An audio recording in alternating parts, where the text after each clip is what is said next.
안녕하십니까. 애플 프로그래밍에 대해서 알아보는 동영상 강의를 함께 여러분들과 시작해 보도록 하겠습니다. 자, 여러분들이 제 책을 사셨으면 DVD 안에 이렇게 오브젝티브 C하고 스위프트에 대한 예제, 책에 나온 예제들이 쭉 나와 있습니다. 요거 여러분들이 이 로컬 하드에다 복사해 놓으셔도 되고요. 자, 여러분들한테는 제공되지 않는 파일이지만은 책 내용 교재가 이렇게 PDF로 쭉 있는데 이걸 같이 한번 여러분들과 보면서 같이 강의를 진행해 나가도록 하겠습니다. 책에는 실지 않았지만 제가 여러분들한테 드리고 싶은 얘기나 또는 추가적으로 잘 이해가 안 되시는 부분에 대해서 이렇게 한번 동영상 강의를 통해서 여러분들한테 한번 설명을 드리고자 합니다. 자, 이 책은 오브젝티브 C에 대해서 총 이렇게 9개, 9장까지 9개 그 챕터로 쭉 나눠져 있고, 스위프트에 대해서는 이렇게 3개의 장으로 나눠서 설명을 해놨습니다. 사실 스위프트가 더 배우기 쉽고 사용하기 편하지만 제가 왜 오브젝티브 C부터 설명을 했느냐? 왜냐하면 여러분들이 스위프트를 그냥 쓰시면은 별로 어려운 게 없어요. 그렇지만 제대로 된 프로그램을 제작하기 위해서는 반드시 오브젝티브 C의 개념, 제가 이 책에서 주구장창 주장하는 이 자원 관리에 대한 개념과 프로토콜에 대한 개념을 충분히 습득하신 다음에 스위프트를 학습을 하셔야 됩니다. 만약에 여러분들이 오브젝티브 C에 대한 개념 없이 스위프트를 공부를 하신다고 그러면은 조금은 불안정한, 그리고 또 복잡한 프로그래밍을 하기에는 좀 부족한 부분이 좀 있습니다. 그래서 여러분들이 애플 프로그래밍을 할 때, 나는 스위프트를 할까? 오브젝티브 C를 할까? 라고 고민하지 마시고, 오브젝티브 C 프로그래밍을 하지 않더라도 오브젝티브 C에서 제공하는 여러 가지 개념들에 대해서는 충분히 이해를 하셔야 됩니다. 자, 이제 이 책을 공부하면서 여러분들하고 같이 알아보는 내용인데, 이 스티브 잡스의 이 혁신의 역사에 대해서 쭉 알아보는데, 보통 애플 프로그래밍을 공부하시는 분들은 알아두셔야 될 중요한 내용들을 쭉 설명을 하고 있습니다. 우리가 다른 프로그래밍을 하기에 마이크로소프트나 안드로이드 프로그래밍을 할 때는 범용적으로 지금 많이 쓰는 언어에 대해서 쉽게 적응할 수 있고 쉽게 프로그래밍을 할 수 있습니다. 근데 애플은 이렇게 전혀 새로운 언어, 스위프트와 오브젝티브 C라는 언어를 제공을 하고 있기 때문에 일단 프로그램 진입 장벽이 조금 까다로운 건 사실이에요. 조금 까다로운 게 아니고 좀 많이 까다로울 때도 있죠. 짜증날 때도 많고. 그런데 여러분들이 왜 이 어려움을 견뎌내고 이런 프로그래밍을 해야 되는지에 대한 얘기가 제 책의 1장서부터 이렇게 쭉 나와 있습니다. 그렇기 때문에 여러분들이 좀 다소 힘드시더라도 이 스티브 잡스의 혁신의 역사에 대해서는 이 부분을 꼭 한번 같이 읽고 이해해 나가 주셨으면 좋겠습니다. 사실 애플에서 가장 눈에 드러나지 않지만 가장 중요한, 그리고 이 책에서 주장하고 있는 이 잡스의 혁신은 바로 OSX입니다. 그리고 오브젝티브 C의 역사이기도 하죠.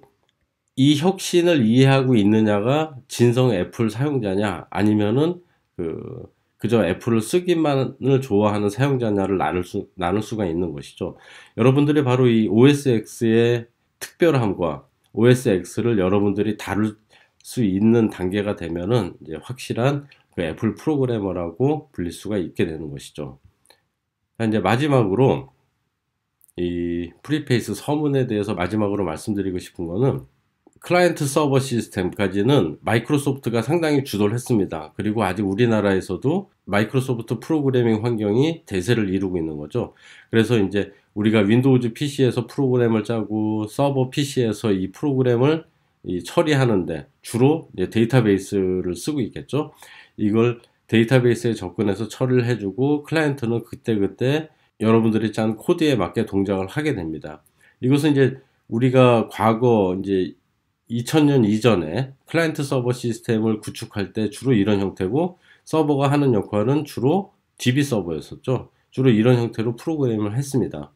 그러나 요즘에 이제 웹 서버가 나오면서, 특히 모바일 환경이 나오면서 이제 구글이 이러한 프로그래밍 형태를 주도적으로 바꿀 수가 있게 된 거죠. 그래서 구글의 안드로이드 프로그래밍 환경이나 아니면은 이 웹 서버도 딱히 구애받지 않는 아파치나 톰캣 서버를 쓰고, DB는 안정성 있고 더 뛰어나고 보안이 더 괜찮은 이렇게 리눅스 시스템에서 DB를 운영을 하게 됩니다.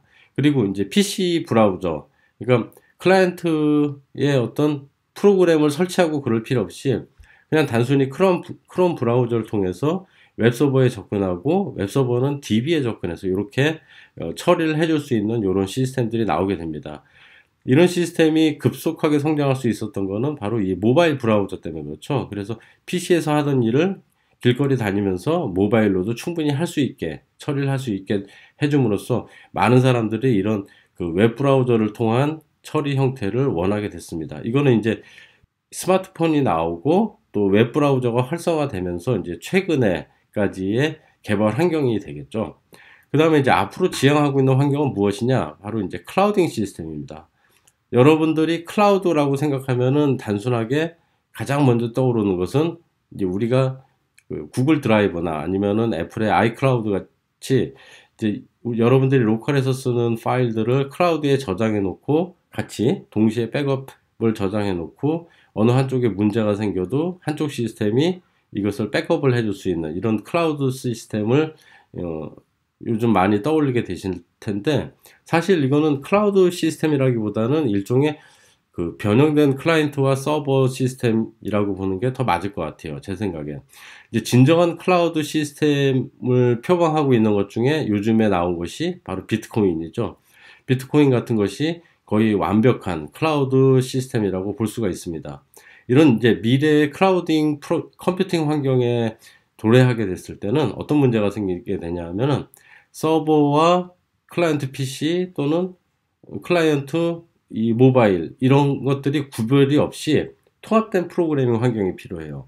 그러니까 서버가 문제가 생겨도 클라이언트에 저장된 데이터를 모아서 서버를 대신할 수 있고, 또 이제 뭐 클라이언트가 문제가 생겼을 때 여러분들의 휴대폰이나 서버의 데이터를 통해서 이제 이것들을 충분히 관리해 나갈 수 있는, 그리고 컴퓨팅 환경도 처리가 서로 이렇게 분산돼서 나눌 수 있는 이러한 그 프로그래밍 환경이 필요하게 되는데, 바로 통합된 프로그램 환경이죠. 즉 서버와 클라이언트와 모바일 모두가 한 가지 형태로 프로그래밍 했을 때 모두 동작할 수 있는 이런 것들을 제공해주고 있는 시스템은 현재 애플의 엑스코드가 유일하죠. 물론 뭐 다른 시스템들도 다 제공은 하고 있다고 말은 하지만, 그래도 가장 널리 쓰이고 가장 안정된 그리고 가장 서포팅이 잘 되는 곳은 애플이 클라우드를 잘 제공해주고 있다고 볼 수 있습니다. 그래서 여러분들이 이 애플 프로그래밍 환경을 지금 익히는 것이 다소 좀 별로 효용성이 없다, 가치가 떨어진다라고 보실 수도 있지만은, 어떤 면에서 이 OSX를 이해하고 다음에 오브젝티브 C와 스위프트를 이해해 나가시는 것이 되게 앞으로는 좋은 투자가 될 수도 있다고 생각을 합니다. 자, 그러면 이 책에 대해서 한 장씩 강의를 진행해 보도록 하겠습니다.